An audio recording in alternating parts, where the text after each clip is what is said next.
My name is Donna Davis, and I'm here with Metallica, the hot new heavy metal band from LA. And let's have them start with their name and what they do in the band. And let's start with you. James Hetfield, rhythm guitar and vocals. Lars Ulrich, drums and bongs. Dave Mustaine, lead guitar. Cliff Burton, bass guitar. In 1981, in Los Angeles, a Danish drummer named Lars Ulrich placed an ad in a newspaper called The Recycler.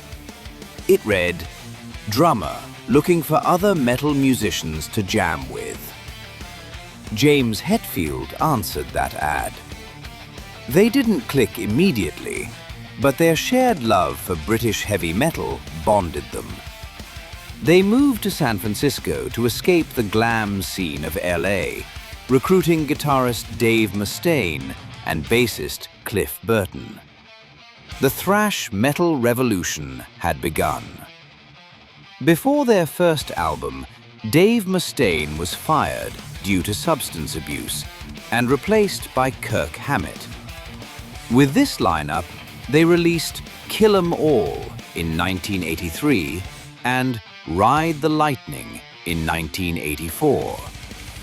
But it was 1986's Master of Puppets that changed everything. It wasn't just fast, it was complex, beautiful, and angry. It is widely considered one of the greatest heavy metal albums of all time, proving that thrash could be high art. September 27, 1986. The band was touring Europe. In the middle of the night, near Ljungby, Sweden, their tour bus skidded on black ice and flipped. Cliff Burton, the band's musical soul, was thrown through the window and crushed by the bus. He died instantly. The band was devastated. They considered quitting, but with the blessing of Cliff's family, they decided to carry on. They recruited Jason Newsted on bass. Their grief turned into the complex, dry sound of And Justice for All, featuring their first video, One.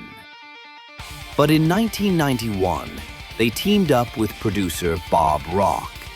They simplified their riffs and slowed down the tempo. The result was the Black Album. With hits like Enter Sandman and Nothing Else Matters, Metallica went from a metal band to the biggest rock band on the planet, selling over 16 million copies in the US alone. The mid-90s brought shocking changes. The band cut their hair and released Load and Reload, experimenting with blues and country rock. Fans were divided. Then came the year 2000. Lars Ulrich discovered a leaked demo on a file-sharing service called Napster. He sued the company, becoming the face of the battle against piracy. While legally right, it severely damaged their public image for years. In 2001, Jason Newsted quit, citing lack of respect. James Hetfield entered rehab for alcoholism, disappearing for months. The band nearly broke up. This entire painful process was captured in the documentary Some Kind of Monster. They eventually hired Robert Trujillo on bass and released Saint Anger in 2003. Raw and unpolished, it was a sound of internal therapy, loved by some, hated by many, but necessary for their survival. After healing, Metallica returned to their thrash roots. 2008's Death Magnetic brought back the solos and speed.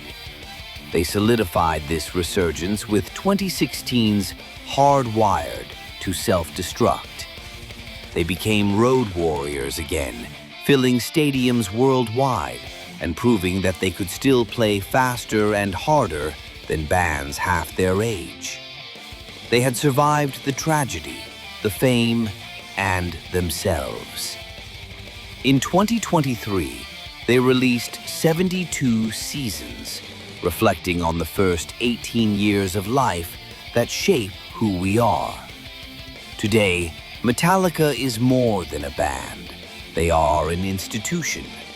From the garages of California to the biggest stages on Earth, they remain the undisputed kings of heavy metal. Their story is one of resilience, brotherhood, and the relentless power of music.